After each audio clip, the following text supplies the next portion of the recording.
Hello friends, आप सभी देख रहे हैं टेक्निकल एजुकेशन हिंदी। आज के इस वीडियो में हम बात करेंगे इंजीनियरिंग मटेरियल्स के बारे में। तो आपको हम बता दें कि इंजीनियरिंग मटेरियल सब्जेक्ट जो है हम इंजीनियर्स के लिए इतना ज़्यादा इम्पोर्टेंट क्यों है। आप इस लेक्चर में एकदम डिटेल में इस चीज़ को जान पाएंगे और एनालाइज कर पाएंगे कि आखिर हम इंजीनियर्स के लिए इंजीनियरिंग मटेरियल जो सब्जेक्ट है वो काफ़ी ज़्यादा इंपॉर्टेंट हैं।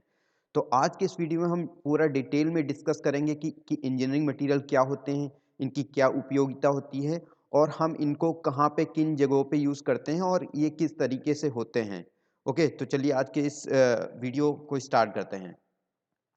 तो सबसे पहले हम इंट्रोडक्शन पार्ट में बताते हैं कि जो इंजीनियरिंग मटेरियल हैं उनकी बेसिक डेफिनेशंस क्या होती हैं। तो इंजीनियरिंग मटेरियल्स वो सब्सटेंसेस होते हैं जो कि कंस्ट्रक्शन या मैन्युफैक्चरिंग या डिज़ाइन प्रोडक्ट में यूज़ किए जाते हैं। जैसा कि आप फिगर में देख पा रहे हैं, ये different type of engineering materials हैं जो कि क्या है, डिफरेंट प्रॉपर्टीज़ होती हैं इनमें। उन प्रॉपर्टीज़ के अकॉर्डिंग ही हम उनको चूज़ करते हैं और डिफरेंट एप्लीकेशन में उनको यूज़ करते हैं। जस्ट लाइक मान लीजिए कि हमारा ये एरोप्लेन है, तो एरोप्लेन में हमें क्या है, लाइट वेट मटेरियल और हाई स्ट्रेंथ का मटेरियल यूज़ करना होता है। तो हम वहाँ पे लाइट वेट मटेरियल और हाई स्ट्रेंथ मटेरियल को चूज़ करके फिर हम एरोप्लेन को बनाते हैं। उसी तरीके से हम यहाँ पे देख पा रहे हैं, हमारा एक टूल है, कई सारे टूल हैं। तो टूल क्या होते हैं, बेसिकली डिफरेंट अदर मटेरियल को कट करने या होल्ड करने के काम आते हैं। तो यहाँ पे जो टूल मटेरियल होते हैं उनकी स्ट्रेंथ अच्छी होनी चाहिए। तो हम हाई प्रॉपर्टीज या हाई स्ट्रेंथ मटेरियल को चूज करके फिर टूलिंग पर्पस के लिए हम मटेरियल को चूज करते हैं और फिर टूल बनाते हैं।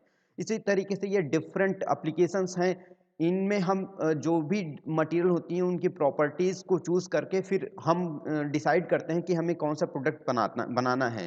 तो इस तरीके से हम समझ पा रहे हैं कि मटेरियल हमारा काफ़ी ज़्यादा इम्पॉर्टेंट होता है for development and design and manufacturing के लिए। कोई भी नई चीज़ अगर हमारी बनानी हो तो मटेरियल हमारा मेन रोल प्ले करता है।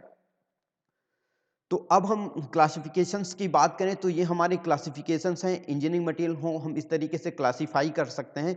हम पहले क्या करते हैं कि दो पार्ट में इसको क्लासिफाई करते हैं, मेटेलिक मटेरियल और non metallic material. It means वो मटेरियल जिनमें मेटेलिक मटेरियल्स होते हैं उनको हम मेटेलिक कहते हैं। नॉन मेटेलिक जिनमें मेटल का कोई भी इन्वॉल्वमेंट नहीं होता वो नॉन मेटेलिक मटेरियल में आते हैं। तो मटेरियल जो मेटेलिक मटेरियल्स हैं उनको फर्दर दो पार्ट में हम क्लासिफाई कर सकते हैं। फर्स्ट है फेरस और non ferrous. Ferrous it means जिसमें आयरन का कंटेंट प्रेजेंट होता है उसको हम फेरस मटेरियल कहते हैं। जैसे हमारा स्टील होता है, कास्ट आयरन होता है, या डिफरेंट स्टील के ग्रेड हो जाते हैं, जैसे हाई स्टेनलेस स्टील या हाई स्पीड स्टील। तो इस तरीके से डिफरेंट ग्रेड जो होती हैं वो फेरस मटेरियल्स में आती हैं। Non ferrous material it means जो भी इसमें आयरन का कोई भी कंटेंट नहीं होता है तो नॉन फेरस मटेरियल्स में आते हैं। जैसे हमारा कॉपर हो गया, ब्रास हो गया, ब्रॉन्ज हो गया। तो इस तरीके के जो भी मटेरियल हों हमारे नॉन फेरस मटेरियल्स में आते हैं। वहीं सिंथेटिक मटेरियल्स की बात करें तो ये नॉन मेटेलिक मटेरियल का पार्ट है। जैसा कि हम सभी जानते हैं कि सिंथेटिक मटेरियल्स में हमारा जो प्लास्टिक मटेरियल्स हो गई, डिफरेंट टाइप ऑफ प्लास्टिक हो गई, जैसे हाई हाई डेंसिटी पॉलीएथिलीन हो गई या पॉलीविनाइल क्लोराइड हो गई, या इस तरीके से डिफरेंट ग्रेड आती हैं प्लास्टिक की या फिर सिरेमिक्स की या फिर कंपोजिट। कंपोजिट क्या होता है, बेसिकली जब हम डिफरेंट दो दो डिफरेंट प्रॉपर्टीज के मटेरियल को एक साथ कंबाइन करके एक नया मटेरियल डेवलप करते हैं तो वो कंपोजिट कहलाता है। तो ये जो डिफरेंट टाइप्स ऑफ मटेरियल्स हैं ये नॉन मेटेलिक मटेरियल का पार्ट होते हैं। वहीं अगर हम अदर नॉन मेटेलिक मटेरियल की बात करें तो जो हमारे वुड हो गए या ग्लास हो गए, तो इस तरीके से ये नेचुरल मटेरियल में कंसीडर किए जाते हैं।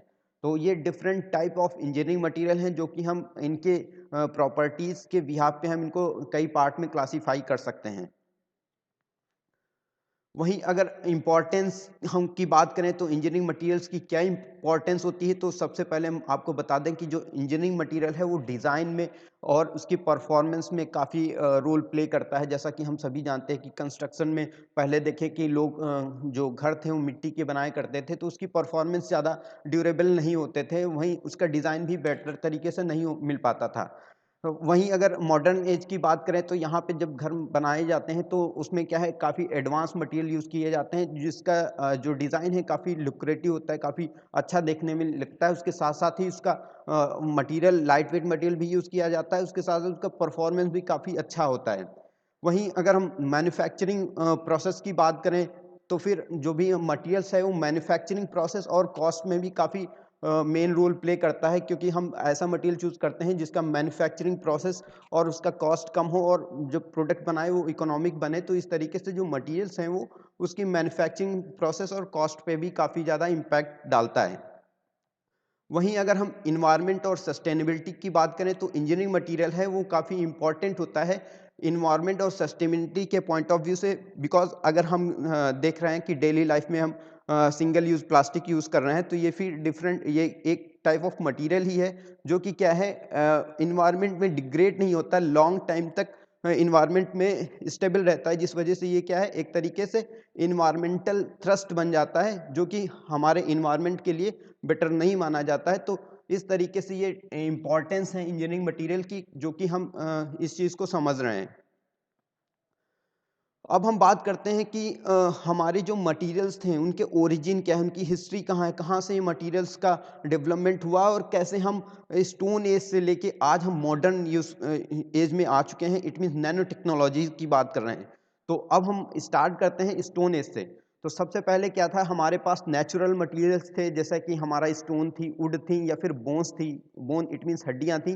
तो हम बेसिकली पहले क्या है, इन चीज़ों को यूज़ करके हम एज अ मटेरियल की तरीके से यूज़ करते थे। जस्ट लाइक हमें कोई टूल बनाना होता था तो हम स्टोन का या फिर वुड या फिर बोन का यूज़ करके हम टूल बनाते थे, और फिर क्या करते थे, उन चीज़ों को यूज़ करते थे डिफरेंट चीज़ों के जगह पे।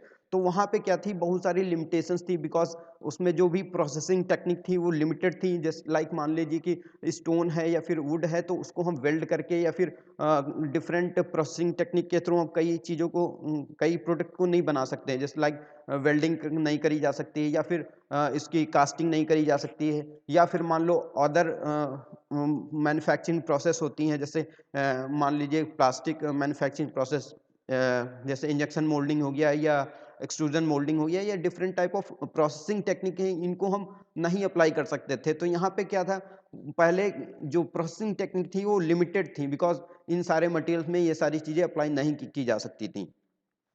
उसके बाद और डेवलपमेंट हुआ तो हम क्या करने लगे कि जो डिफरेंट मटेरियल थे उनको कंबाइन करने लगे। तो यहाँ पे जो उस एज को हम ब्रॉन्ज एज कहने लगे। ब्रॉन्ज एज में क्या था, बेसिकली जो हम कॉपर और टिन को एक साथ मिला देते थे, तो वहाँ पे हमने ये पाया कि जो दो मटेरियल को एक साथ मिला के फिर जो नया मटेरियल डेवलप हुआ, तो वो उसकी जो प्रॉपर्टीज थी वो काफ़ी पेरेंट मटेरियल, इट मीन्स जो बेस मटेरियल थे उनसे काफ़ी ज़्यादा इम्प्रूव्ड प्रॉपर्टीज मिली, जो कि हम क्या है डिफरेंट अलग टूल्स मेकिंग के लिए या डिफरेंट काम के लिए यूज़ करने लगे।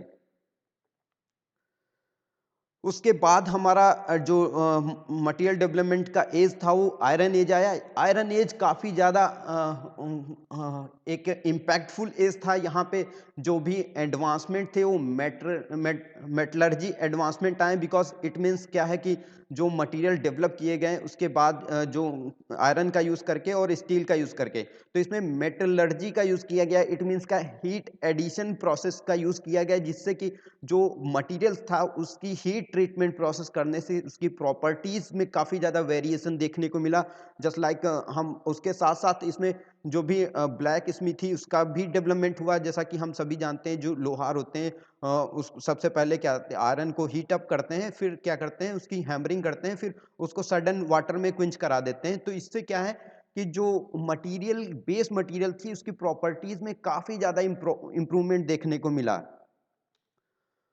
उसके बाद हमारा आता है इंडस्ट्रियल रेवोल्यूशन एज। इस एज में क्या होता है कि जो हम नए टाइप ऑफ मटेरियल को डेवलप करने लगे। जस्ट लाइक मान लीजिए कास्ट आयरन है या स्टील है या डिफरेंट टाइप ऑफ स्टील है, जैसे हाई स्पीड स्टील है या फिर लो कार्बन स्टील या माइल्ड स्टील है। तो इस तरीके से डिफरेंट टाइप ऑफ मटेरियल को हमने डेवलप करने लगे, और उसके साथ साथ एक नया पाथ खुल गया। इट मीन्स नई प्रोसेसिंग टेक्निक को भी हम डेवलप करने लगे, जिससे नई प्रोसेसिंग टेक्निक जस्ट लाइक मान लीजिए वेल्डिंग हो गया या रिविटिंग हो गया या फिर फोर्जिंग हो गया। तो इन डिफरेंट मैन्युफैक्चरिंग टेक्निक का यूज़ करने लगे और हम डिफरेंट तरीके से कोई भी प्रोडक्ट को बनाने लगे। तो उसके बाद हमारा और डेवलपमेंट हुआ। उसके बाद हम आ गए मॉडर्न एज में। मॉडर्न एज में जो मटेरियल्स का डेवलपमेंट हुआ वो काफ़ी रैपिड हुआ, काफ़ी तेज हुआ। तो बिकॉज इस एज में हम जो भी पॉलीमर्स आने लगे, it means different plastic material involve होने लगे। यहाँ पे क्या हुआ कि different type of plastic materials आए जी, जो कि क्या है उनमें काफ़ी बेटर प्रॉपर्टीज़ थी। वो जो भी मैन्युफैक्चरिंग प्रॉपर्टीज़ थी वो भी काफ़ी अच्छी मिली। उसके साथ साथ ये लाइट वेटेड थे, ये ड्यूरेबल थे। तो ये इसके साथ साथ जो मटेरियल की प्रॉपर्टीज़ का डेवलपमेंट हुआ, नए नए मटेरियल इंट्रोड्यूस होने लगे। तो इस तरीके से मॉडर्न एज में काफ़ी नए टाइप ऑफ मटेरियल आने लगे, जिससे कि हमें जो भी नए प्रोडक्ट बनाने में काफ़ी हेल्प मिलने लगी। जैसा कि हम सभी जानते हैं, जैसे एरोप्लेन में है या फिर अगर हम बात करें एग्रीकल्चर सेक्टर में, तो आप लोगों ने सुना होगा कि नैनो यूरिया, इट मीन्स थोड़ा सा अमाउंट ही हम डाल देते हैं तो काफ़ी एरिया को कवरअप कर लेता है। इसी तरीके से और जो भी एडवांस मटेरियल हैं, जस्ट लाइक मान लीजिए नैनो टेक्नोलॉजी के बेस्ड मटेरियल हैं, तो वो काफ़ी कम अमाउंट में डालते हैं, जो कि क्या है काफ़ी प्रॉपर्टीज़ को इम्प्रूव करके हमें प्रॉपर्टीज़ को इम्प्रूव कर देते हैं। तो इस तरीके से मॉडर्न एज में जो मटेरियल का डेवलपमेंट था वो काफ़ी ज़्यादा तेज़ी से हुआ और नए नए मटेरियल डेवलप होके मार्केट में आने लगे। तो अब हम बात करते हैं कि स्कोप क्या है मटेरियल साइंस का। तो हम आपको बता दें कि जो भी मटेरियल साइंस है उसका स्कोप काफ़ी ब्रॉड है। बिकॉज जो भी मटेरियल्स हैं, कोई भी प्रोडक्ट हमें बनाना होता है तो मटेरियल एक बेसिक चीज़ होती है, जिसको हमें उस मटेरियल की प्रॉपर प्रॉपर्टीज़ और एप्लीकेशंस को समझना होता है। और जो भी इनके बीच में रिलेशनशिप हैं, जो मटेरियल्स के बीच में उनके स्ट्रक्चर और जो भी मटेरियल्स की प्रोसेसिंग प्रॉपर्टीज़ हैं या फिर परफॉर्मेंस हैं, इन चीज़ों को समझना काफ़ी ज़्यादा हम इंजीनियर्स के लिए इम्पॉर्टेंट हो जाता है। बिकॉज हम इंजीनियर्स चीज़ों को, प्रोडक्ट को बनाने वाले हैं, तो हमें मटेरियल्स के बारे में काफ़ी ज़्यादा नॉलेज और आइडियाज़ होनी चाहिए। बिकॉज हमें क्या होना है कि जो भी प्रोडक्ट बनाना होता है उसके लिए मटेरियल का सिलेक्शन करना काफ़ी ज़्यादा इम्पॉर्टेंट फैक्टर माना जाता है। अगर हम बेटर तरीके से मटेरियल को चूज़ करते हैं तो हमारा प्रोडक्ट ड्यूरेबल होता है, उसके साथ-साथ उसकी स्ट्रेंथ पॉइंट ऑफ व्यू से, बाकी लुकिंग पॉइंट ऑफ व्यू से वो काफ़ी ज़्यादा अच्छा माना जाता है। तो इस तरीके से जो स्कोप है मटेरियल साइंस का वो काफ़ी ज़्यादा इम्पॉर्टेंट होता है हम इंजीनियर्स के लिए। अब इम्पोर्टेंस की बात करें तो इम्पोर्टेंस जो भी हमारे एग्जिस्टिंग जो मटेरियल साइंस है इसका काफ़ी ज़्यादा इम्पोर्टेंस है। जो भी हमारे एग्जिस्टेंस मटेरियल्स हैं, जो भी प्रेजेंट मटेरियल हैं, मटेरियल साइंस की हेल्प से ही हम उनकी परफॉर्मेंस को इम्प्रूव करते हैं। और उसके साथ साथ हम मटेरियल साइंस की हेल्प से ही हम नए मटेरियल को डेवलप करते हैं या फिर उनकी प्रॉपर्टीज़ को इम्प्रूव करते हैं। तो जो मटेरियल साइंस है वो काफ़ी ज़्यादा इम्पॉर्टेंट है फॉर डेवलपिंग न्यू मटेरियल्स के लिए। अब हम एप्लीकेशंस की बात करें तो जो मटेरियल साइंस के जो मटेरियल्स हैं वो डिफरेंट सेक्टर में यूज़ होते हैं। जस्ट लाइक मान लीजिए एरोप्लेन है, तो एरोप्लेन में हमें लाइट वेट मटेरियल और हाई स्ट्रेंथ मटेरियल चाहिए होता है। उसके साथ साथ बायोमेडिकल की बात करें तो बायोमेडिकल में हम डिफरेंट मटेरियल यूज़ करते हैं। जैसे कि हमें टीथ को रिपेयर करना है या मेंटेन करना है तो उसके लिए बायो मटेरियल यूज़ करते हैं। या फिर मान लीजिए आई लेंसेज आते हैं तो उसमें बायो मटेरियल यूज़ होते हैं। या फिर बोन का भी जो भी बोन का ट्रीटमेंट होता है उनमें, या फिर सर्जिकल ट्रीटमेंट होता है तो उसमें बायोमेडिकल से रिलेटेड बायो मटेरियल को यूज़ करते हैं। वहीं अगर हम इलेक्ट्रॉनिक्स की बात करें तो इलेक्ट्रॉनिक्स फील्ड में जस्ट लाइक हमारा मोबाइल हो गया या टीवी फ़ोन हो गया या फिर अदर इलेक्ट्रॉनिक इक्विपमेंट्स हो गए, तो वहाँ पे हम डिफरेंट सेमीकंडक्टर मटेरियल्स का यूज़ करके हम इक्विपमेंट को बनाते हैं। वहीं अगर एनर्जी के केस की बात करें तो जो हम मटेरियल चूज़ करते हैं वो मटेरियल हमारा मोर इफ़िशिएंट एनर्जी स्टोरेज मटेरियल होना चाहिए। जस्ट लाइक मान लो कि हम बैटरी बना रहे हैं तो उसमें जो बैटरी है वो एनर्जी को ज़्यादा से ज़्यादा स्टोर कर सके, वहीं साथ-साथ ही एनर्जी का कन्वर्जन भी बेटर तरीके से कर सके। तो इस वजह से हम एनर्जी के केस में हम ऐसा मटेरियल चूज़ करें जो कि क्या है, इन चीज़ों को बेटर तरीके से परफ़ॉर्म कर सके। वहीं अगर मटेरियल सिलेक्शंस की बात करें तो material selection it means material कैसे सेलेक्ट करना है अपने प्रोडक्ट के लिए, तो इसमें कई सारे फैक्टर इन्वॉल्व होते हैं। इसके लिए हमें कई प्रॉपर्टीज़ को बेटर तरीके से समझना होता है। जैसे कि जस्ट लाइक मान लीजिए उसकी मैकेनिकल प्रॉपर्टीज़ हो क्या हैं, उसकी टेंसाइल स्ट्रेंथ, फ्लेक्सुरल स्ट्रेंथ या फिर इम्पैक्ट स्ट्रेंथ क्या है, उसकी थर्मल प्रॉपर्टीज़ क्या हैं, उसकी इलेक्ट्रिकल प्रॉपर्टीज़ क्या हैं, वो इंसुलेटिंग है या कंडक्टिंग मटेरियल है या फिर उसकी केमिकल प्रॉपर्टीज़ कोई किसी अदर मटेरियल से रिएक्ट तो नहीं कर रहा है। तो इन सारी चीज़ों को बेटर तरीके से समझना होता है। उसके बाद ही हमें किसी प्रोडक्ट को बनाने के लिए मटेरियल को सेलेक्ट करके चूज़ करना होता है। उसके साथ ही हमें ये भी एनालिसिस करनी होती है कि जो हम मटेरियल चूज़ कर रहे हैं इसका कोई इन्वायरमेंटल इम्पैक्ट तो नहीं पड़ रहा है या फिर ये काफ़ी ज़्यादा कॉस्टली तो नहीं है। तो ये सारे फैक्टर होते हैं मटेरियल के सिलेक्शंस के टाइम पे। तो ये सारे फैक्टर हमें बेटर तरीके से एनालाइज करना चाहिए, फिर जाके हमें किसी प्रोडक्ट के लिए मटेरियल को चूज़ करना चाहिए। तो इस तरीके से हम आज के इस वीडियोस में बेटर तरीके से समझ पाएँ कि मटेरियल साइंस क्या होता है, वो किन तरीके से उसको क्लासिफाई किया गया है, उनकी प्रॉपर्टीज़ क्या होती हैं, उनको हम कैसे सेलेक्ट करते हैं, कैसे चूज़ करते हैं और ये हम इंजीनियर्स के लिए इतना ज़्यादा इम्पोर्टेंट क्यों है। तो ये आई थिंक हम लोग इस वीडियोस में बेटर तरीके से समझ पाए होंगे। और मैं आपको ये बता दूं कि ये जो मटेरियल इंजीनियरिंग मटेरियल है इसका ये फर्स्ट लेक्चर है। हम इसके नेक्स्ट कंटिन्यू लेक्चर करने वाले हैं। तो आपको ये वीडियो अगर अच्छा लगा तो अपने दोस्तों को शेयर करें। साथ ही अगर आप हमारे चैनल पर पहली बार आए तो चैनल को सब्सक्राइब भी कर लें। Thank you for watching this video.